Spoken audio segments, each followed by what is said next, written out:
So firstly, let's look at the minority attack from White's point of view. Uh, so the minority attack in the exchange variation of the Queen's Gambit for White. Shortly after Tigran Petrosyan became world champion, a little book was brought out by the Belgian player, Count Alberic O'Kelly de Galway. It doesn't sound very Belgian, but that's what he is. And describing the exchange variation as one of Petrosyan's main sources of income, like a little, a nice little earner. So let's see Petrosyan earning some of his some of his income.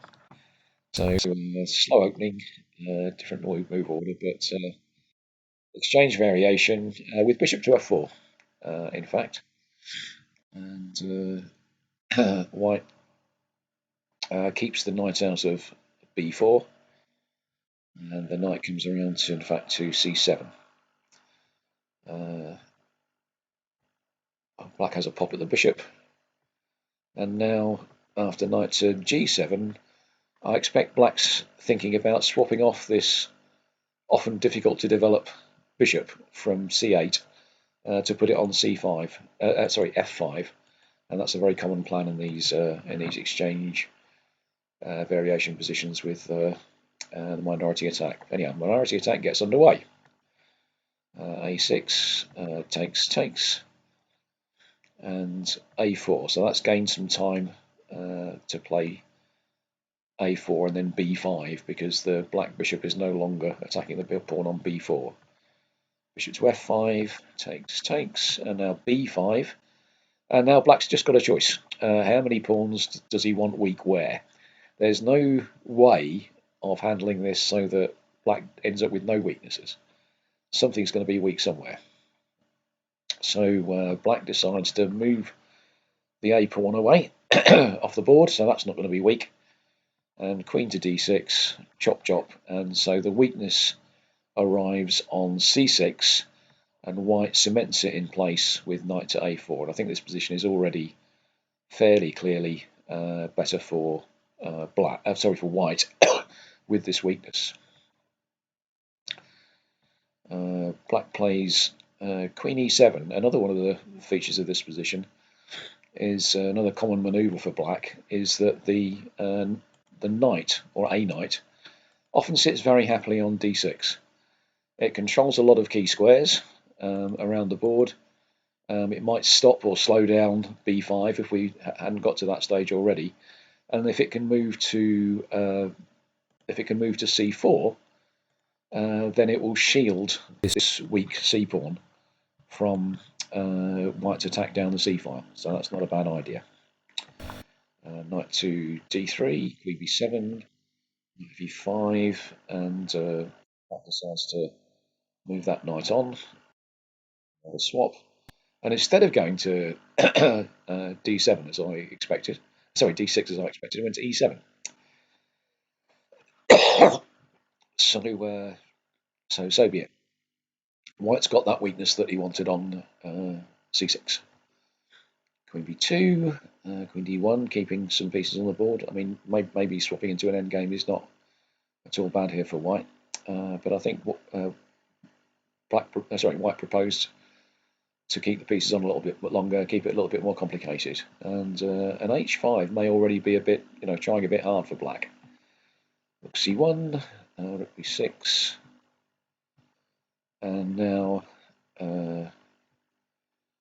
kicking the queen around. And the challenge for white here is how you're going to win. I've said we've got these positions where white can gang up 3 against 3 on that c pawn, and then what? Well, the sort of then what is we need 2 weaknesses, and black, by that possibly over eager h5 move, has given white another hook to hang on. And with g4, this opens up a second front, and it may be that black's few pieces are going to find it hard to control things happening on both sides of the board. Swap, swap. Rook c1. And, well, possibly a poor choice here, but queen to b5 was played by black, and now queen to f3, putting pressure on the f pawn, f6, and now a rather classy move, g5. These grand strategic ambitions always have to be underpinned by some sound tactics. And Petrosiano had a very, very keen tactical mind. I never saw him play blitz chess, but apparently it was something to behold how much he could see and how quickly. The idea here being that if takes on, let's have a look at it. If we take on e5, f6, check, and rook h1, good night, nurse. And if f5, now then something like queen h3, and white's getting in down the h file. So black's lost control of the king side and is rather pinned down on the queen side.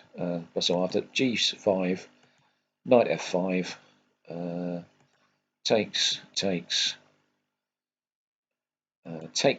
on c6, check, and after king to e7, queen to f4, and white just wins. So a very tidy looking game by Petrosian, as they often are, and but a very convincing case about this is how you can play the Queen's Gambit for white. In the PGN file, I found another quite striking game showing our very own Paynton GM Keith Arkle playing a game. And Keith Arkle plays these positions in very much his own style. There's several things that he does that other people simply don't do. Let's have a little look. So let's start the game at least. So exchange variation. This time with bishop to g5. And black gets a chance in this variation where white's played neither queen to c2 nor bishop to d3. Quite often they play both. Black's got a chance in this position to play bishop to f5 and swap off this crummy bishop. So it proves to be. White's also swapped off the knight on f6. That takes the monitoring of this b4 square away, so b4 can be played very quickly. And we've achieved a couple of piece swaps, which may be in white's interests. When we start to look at plans for black, we'll see that again. And this again is a nice game to look through. We saw very classically same sort of setup, break with b5. We end up in a position with a black weakness on c6, and Keith won a nice endgame, as he so often does. I'll also put in the file, just because I can, there's a game in there by Anatoly Karpov featuring his favourite h3 variation of the Queen's Gambit declined. Exchange variation. People have tried all sorts of moves in this position, and h3 is just so Karpov, not committing to a plan and just saying to black, well, I can improve my position, how about you? So a game of Karpov's there, and a game lost by Karpov actually against Viktor Korchnoi, who played this exchange variation with same sort of setup that you've seen a few times already, but instead of continuing the minority attack with b5 and creating this classic weakness on c6, actually chose to play it more as an attempt to grab space on the queen side. Very interesting game, which he won. A complicated game, but just shows that there's still some more thought to be had about how to play these positions for either side. Not a no game now, but very striking when it was played. So that's how to play the Queen's Gambit declined minority attack for white.